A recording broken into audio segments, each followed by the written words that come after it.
सुप्रभात बच्चों।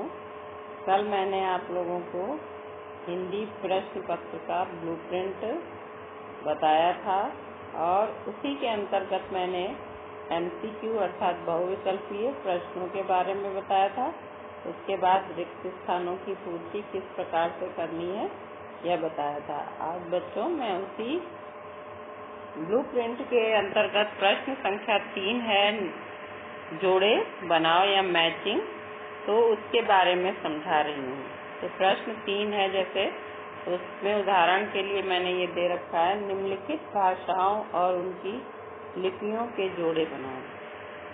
तो बच्चों ये प्रश्न जैसे कि आपको पता है 4 अंक का है और प्रत्येक जो जोड़े बनाना है वो हाफ मार्क्स का यानी आधे अंक का है। तो यहाँ पर आप लोगों की 8 भाषाएं दी हुई हैं, संस्कृत, हिंदी, अंग्रेजी, उर्दू, बांग्ला या बंगाली भी कह सकते हैं, पंजाबी, गुजराती, उड़िया। और इसमें आप लोगों की लिपियां दी हुई हैं, रोमन, फारसी, बांग्ला, देवनागरी, पंजाबी या गुरमुखी भी कहते हैं लिपि को, उड़िया, देवनागरी, गुजराती। तो बच्चों इन भाषाओं को उनकी लिपियों से जोड़ना है। जैसे पहले दिया गया है संस्कृत भाषा, तो संस्कृत भाषा की लिपि जो है वो देवनागरी है, क्योंकि संस्कृत हमारी प्राचीन भाषा है और उसकी लिपि देवनागरी है और संस्कृत से ही हिंदी की उत्पत्ति हुई है, इसलिए हिंदी भाषा की लिपि भी क्या होगी, देवनागरी। तो हिंदी भाषा की लिपि भी है देवनागरी, तो इसको भी देवनागरी से हम जोड़ देंगे। ठीक है, तो ये हिंदी भाषा की लिपि भी हो गई देवनागरी। अंग्रेजी भाषा की लिपि बच्चों रोमन कहलाती है, इसलिए ये हो गई रोमन। उर्दू भाषा की लिपि जो है वो है फारसी, तो इसको फारसी से मिला देंगे। बांग्ला भाषा की लिपि जो है वो, या बंगाली भाषा की लिपि जो है वो है बांग्ला, तो इसको बांग्ला से मिला देंगे। पंजाबी भाषा की लिपि पंजाबी है या गुरमुखी। गुजराती भाषा की लिपि गुजराती है और उड़िया भाषा की लिपि उड़ियाई कहलाती है। तो बच्चों इस तरीके से हम लिपियों को मिला देंगे। पुनः देख लीजिए, संस्कृत भाषा की लिपि देवनागरी, हिंदी भाषा की लिपि भी देवनागरी, अंग्रेजी भाषा की लिपि रोमन, उर्दू भाषा की लिपि फारसी, बांग्ला भाषा या बंगाली भाषा की लिपि बांग्ला और पंजाबी भाषा की लिपि पंजाबी, गुजराती भाषा की लिपि गुजराती, उड़िया भाषा की लिपि उड़िया है बच्चों। तो इस तरीके से बच्चों आपने देखा कि इस तरीके से जोड़े बनाने हैं। अब चूंकि जोड़े बनाओ ये प्रश्न आपकी पुस्तक में कहीं भी नहीं दिया गया है, ना तो हिंदी जो बसंत भाग हमने पढ़ाया उसमें है और ना ही जो है व्याकरण में, लेकिन जोड़े बनाओ मैं इस तरीके से आपके पाठ के आधार पर ही दे सकती हूँ। जैसे ये लिपियों के बारे में मैंने पढ़ाया है आप लोगों को और कुछ प्रश्न भी जो है वो इस पर आधारित आप लोगों ने लिखे हुए हैं। बच्चों हॉलीडे असाइनमेंट में मैंने आप लोगों को पर्यायवाची शब्द या विलोम शब्द दिए थे, तो उनको भी अच्छे से तैयार कर लीजिएगा, क्योंकि उनके आधार पर भी आप लोगों के जो हैं वो जोड़े बनाओ आ सकते हैं। जैसे विलोम शब्दों को हमने दे दिया, आप उसमें से विलोम छांट करके उनके जोड़े बना सकते हैं, या पर्यायवाची शब्द में समानार्थक शब्द दे दिए गए, आप उनके आधार पर जोड़े बना सकते हैं। तो इस तरीके से दिए जा सकते हैं बच्चों, आप इसको अच्छे से तैयार कर लीजिएगा। बच्चों प्रश्न संख्या 4 है आपके प्रश्न पत्र में, सही और गलत, ट्रू और फॉल्स यानी सही और गलत चुनना। तो निम्नलिखित वाक्यों में सही और गलत का निशान लगाइए। जैसे इसमें पहला वाक्य है, भाषा किन्हीं दो व्यक्तियों के बीच बातचीत का माध्यम होती है। तो वास्तव में भाषा में दो व्यक्ति बातचीत करते हैं, क्योंकि हमारे बातचीत करने का माध्यम जो है वो भाषा ही है, जिसके द्वारा हम एक दूसरे को समझते हैं या अपनी बात कहते हैं। तो भाषा किन्हीं दो व्यक्तियों के बीच बातचीत का माध्यम होती है, ये सही है। तो इसमें हम सही का टिक लगा देंगे बच्चों। उसके बाद है, हिंदी भाषा की लिपि गुरमुखी है। अभी आप लोगों ने ऊपर समझा कि हिंदी भाषा की लिपि देवनागरी होती है, तो यानी ये वाक्य गलत है। तो इसे हम क्रॉस कर देंगे, यानी गलत का निशान लगा देंगे। लिखित भाषा में हम बोलकर और सुनकर बात समझते हैं। तो लिखित भाषा में हम बोलकर और सुनकर बात समझते हैं, ये गलत है, क्योंकि लिखित भाषा में तो लिखना पड़ता है और पढ़कर समझते हैं विचारों को। तो यानी ये गलत है बच्चों। लिखित भाषा में हम लिखकर और पढ़कर बात समझते हैं। व्याकरण से हमें भाषा के शुद्ध रूप का ज्ञान होता है, क्योंकि व्याकरण ही है जो हमें सही रूप से पढ़ना, लिखना और बोलना सिखाता है। तो यानी कि शुद्ध रूप का ज्ञान होता है। तो ये वाक्य सही है। वर्णमाला में स्वर और व्यंजन दोनों तरह के वर्ण होते हैं। तो वर्णमाला में स्वर और व्यंजन दोनों तरह के वर्ण होते हैं। तो ये सही है, क्योंकि हमारी वर्णमाला जो है वो स्वर और व्यंजन से ही बनी है। तो ये सही हो गया। तो बच्चों, इस तरीके से ही आप लोगों के सही गलत से संबंधित प्रश्न आ सकते हैं। तो पाठ को आप अच्छी तरीके से पढ़िएगा, समझिएगा, और उसके आधार पर ही आपसे सही और गलत के प्रश्न पूछे जाएंगे। तो पुस्तक में भी आप लोगों के सही और गलत दिया हुआ है व्याकरण की पुस्तक में, तो उसको भी अच्छी तरह से उसका अभ्यास कर लीजिएगा बच्चों। और आगे मैं प्रश्न संख्या 5 के बारे में बताने जा रही हूँ। प्रश्न संख्या 5 में है कि शब्दार्थ लिखिए, और उसमें सिनोनिम और एंटोनिम यानी समानार्थक शब्द और विलोम शब्द ये भी आ सकते हैं लिखने के लिए उसके आधार पर बच्चों। तो बच्चों, प्रश्न संख्या 5 है, निम्नलिखित शब्दों के अर्थ लिखिए। ठीक है, शब्द है जैसे उन्मुक्त, खुला या आजाद। आप लोगों को पार्ट 2 में ही केवल पहले पार्ट में शब्द है और दूसरे पार्ट में एक दादी माँ पाठ और एक हम पंछी उन्मुक्त गगन के। तो दोनों पाठों के शब्दों के अर्थ अच्छी तरीके से याद कर लीजिएगा बच्चों। इसमें है जैसे उन्मुक्त, उन्मुक्त माने खुला या आजाद। पिंजर बंद, पिंजरे में बंद। पुलकित, प्रसन्न। अरमान माने चाह या अभिलाषा। ठीक है ना बच्चों, अरमान माने चाह या अभिलाषा। और उसके बाद बच्चों है आकुल। आकुल माने बेचैन या व्याकुल। आकुल माने व्याकुल या बेचैन। तरु माने पेड़, वृक्ष। कटुक माने कड़वा, कड़वी या कड़वा। और निबौरी माने नीम का फल। जो पक्षी खाना पसंद करते हैं तो नीम का फल बच्चों। उसके बाद है स्वर्ण श्रृंखला। स्वर्ण श्रृंखला सोने की जंजीर। तो स्वर्ण श्रृंखला क्या है? सोने की जंजीर। और नीड़ माने बच्चों घोंसला। तो इस तरीके से शब्दार्थ आ सकते हैं आपके, और उनके अर्थ आप लोग को लिखने। शब्द आएंगे और शब्दों के अर्थ आप लोग को लिखने हैं। वैसे तो ये शब्द जो मैंने दिए हैं उन सब के अर्थ आपके जो है नोटबुक में लिखे ही हुए हैं। आप इन्हें याद कर सकते हैं और उनका लिखकर अभ्यास भी कर सकते हैं बच्चों।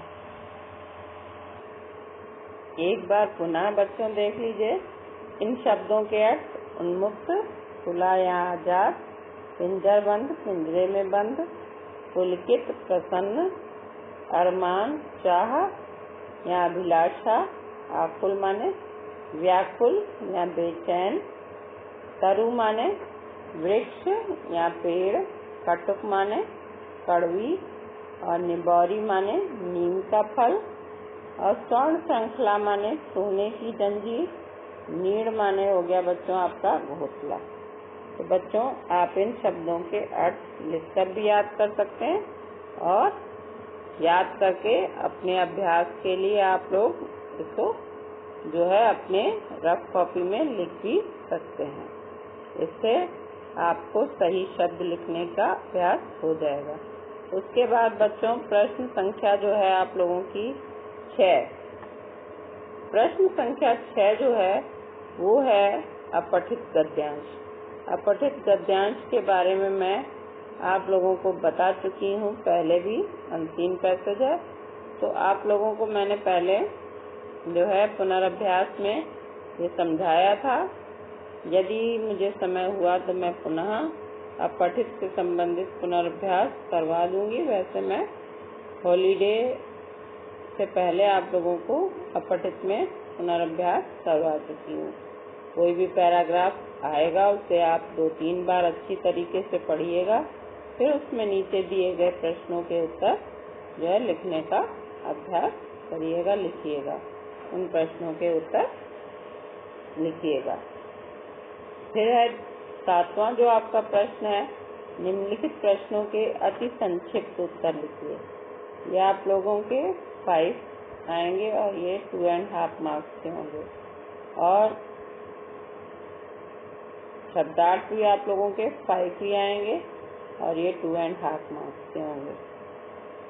तो पक्षी कैसे रहना पसंद करते हैं? जैसे पहला प्रश्न इसमें, पक्षी कैसे रहना पसंद करते हैं? तो पक्षी स्वतंत्र रहकर जीना और उड़ना पसंद करते हैं। इन प्रश्नों के उत्तर बच्चों मैंने लिखवाए हैं आप लोगों को, आप लोग इनका पुनर्अभ्यास करिएगा। पक्षी कहाँ रहकर नहीं गा पाएंगे और क्यों?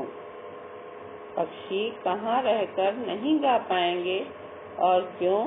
तो बच्चों पक्षी पिंजरे में बंद रहकर नहीं गा पाएंगे। पिंजरे में रहकर या पिंजरे में बंद रहकर नहीं गा पाएंगे क्योंकि पराधीनता में कोई भी जो है वो खुशी के गीत नहीं गा सकता। पराधीनता में रहकर या पराधीन होकर कोई भी खुशी के गीत नहीं गा सकता। तो ये है इस प्रश्न का उत्तर। बच्चों आपने ये प्रश्नों के उत्तर लिख चुके हैं, आप उसमें देखकर याद कर लीजिएगा और लिखने का अभ्यास अपनी रफ कॉपी में करिएगा।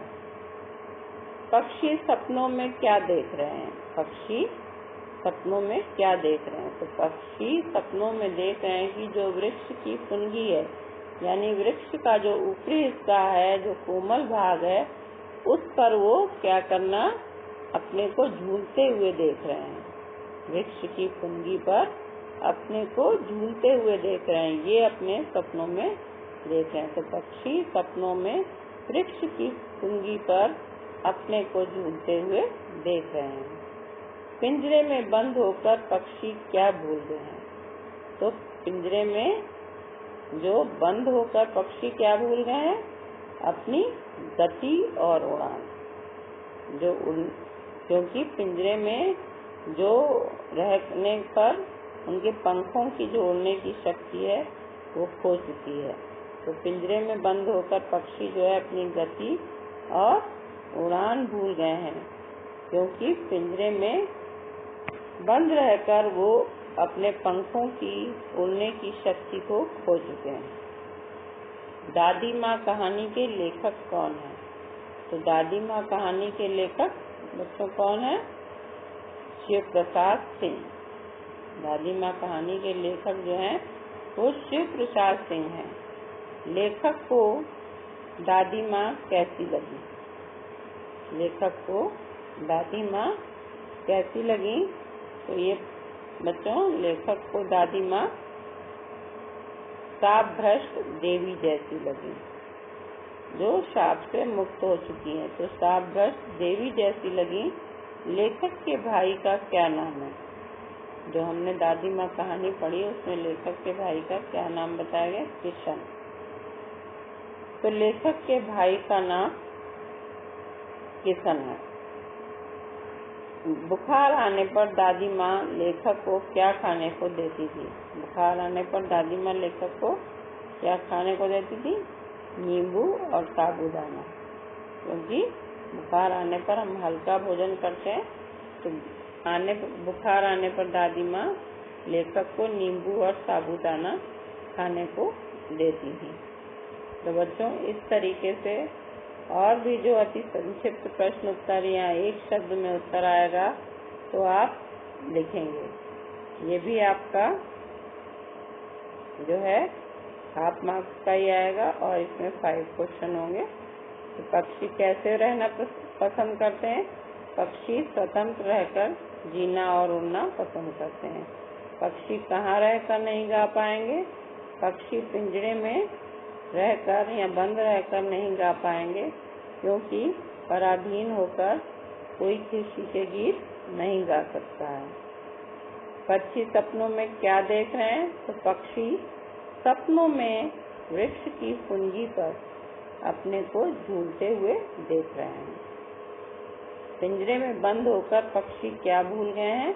पिंजरे में बंद होकर पक्षी अपनी गति और उड़ान भूल गए हैं, क्योंकि पिंजरे में बंद रहकर वो अपने उड़ने की, पंखों के उड़ने की शक्ति जो है वो खो चुके हैं। दादी माँ कहानी के लेखक कौन है? दादी माँ कहानी के लेखक के प्रसाद सिंह हैं।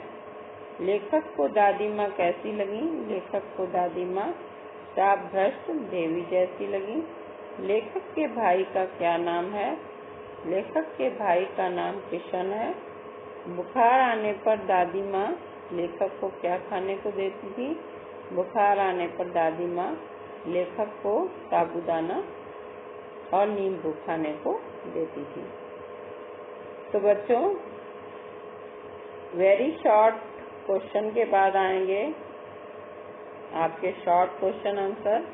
ये आपका एक प्रश्न जो होगा 1.5 मार्क्स का होगा और इसमें 5 क्वेश्चन होंगे। टोटल इसके अंक आपको 7.5 होंगे। संक्षिप्त उत्तर, शॉर्ट क्वेश्चन आंसर, फिर उसके बाद आएंगे long question answer. Long question answer आपको 4 लिखने होंगे और ये 2.5 मार्क्स के होंगे आप लोगों के बच्चों, और इसके टोटल 10 मार्क्स होंगे। इस तरह आपका प्रश्न पत्र जो है वो कुल 50 मार्क्स यानी 50 अंकों का होगा और जिसे आपको करना है। तो बच्चों, एक बार पुनः जो प्रश्न आज मैंने समझाए हैं समझ लीजिए। बच्चों, मैंने प्रश्न संख्या 3 में आप लोगों को समझाया था जोड़े बनाओ। तो मैंने बताया कि आप लोग के भाषा और लिपि के आधार पर भी जोड़े आ सकते हैं, या आप लोग के विलोम शब्दों के आधार पर जोड़े बनाओ आ सकता है, या पर्यायवाची शब्दों के आधार पर, या समानार्थक शब्दों के आधार पर जोड़े बनाओ आ सकते हैं।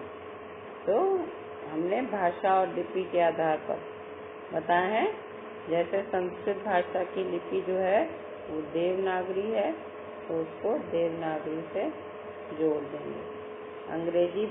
हिंदी भाषा की लिपि भी देवनागरी है, क्योंकि हिंदी की उत्पत्ति संस्कृत से ही हुई है, तो उसकी भी लिपि देवनागरी ही है। अंग्रेजी की लिपि रोमन कहलाती है। उर्दू की लिपि फारसी कहलाती है। बांग्ला भाषा की लिपि या बंगाली भाषा की लिपि बांग्ला है। पंजाबी भाषा की लिपि पंजाबी या गुरमुखी है। गुजराती भाषा की लिपि जो है वो गुजराती है। और उड़िया भाषा की लिपि जो है वो उड़िया। गुजराती भाषा की लिपि हमारी हो गई गुजराती। और उसके बाद निम्नलिखित वाक्यों में सही और गलत का चिन्ह लगाइए। तो बच्चों, मैंने आप लोगों को बताया कि भाषा किन्हीं दो व्यक्तियों के बीच बातचीत का माध्यम होती है। ये क्या है? सही है। हिंदी भाषा की लिपि गुरमुखी है, ये गलत है, क्योंकि अभी आपने उत्तर देखा था कि हिंदी भाषा की लिपि जो है वो देवनागरी है। उसके बाद है लिखित भाषा में हम बोलकर और सुनकर बात समझते हैं। तो बच्चों, ये गलत है, क्योंकि लिखित भाषा में हम लिखकर और पढ़कर बात समझते हैं। तो ये हम क्रॉस कर देंगे। व्याकरण से हमें भाषा के शुद्ध रूप का ज्ञान होता है। ये सही है, क्योंकि व्याकरण ही हमें सही रूप से बोलना, पढ़ना और लिखना सिखाता है। तो यानी कि यह वाक्य सही है। वर्णमाला में स्वर और व्यंजन दोनों तरह के वर्ण होते हैं। तो सही है, क्योंकि वर्णमाला में स्वर भी हैं और व्यंजन भी हैं। तो दोनों तरीके के ही अक्षर पाए जाते हैं, वर्ण पाए जाते हैं।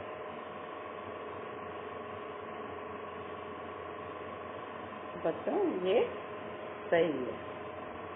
अब प्रश्न संख्या 5 पुनः देख लेते हैं बच्चों। प्रश्न संख्या 5 में बच्चों आपको शब्दार्थ लिखने को आएंगे। शब्दार्थ आपके लिए 2.5 मार्क्स के होंगे। शब्दार्थ भी आ सकते हैं, उसमें विलोम शब्द भी आ सकते हैं और पर्यायवाची शब्द भी आ सकते हैं बच्चों। तो यहाँ पे हम शब्दों के अर्थ ही समझ लेते हैं। उन्मुक्त, खुला या आजाद, पिंजरबंद, पिंजरे में बंद, पुलकित, प्रसन्न, अरमान, चाह या अभिलाषा, आकुल, व्याकुल या बेचैन, तरु माने वृक्ष या पेड़, कटुक माने कड़वी, निबौरी माने नीम का फल, स्वर्ण श्रृंखला माने सोने की जंजीर और बच्चों नीड़ माने होता है घोंसला। नीड़ माने घोंसला।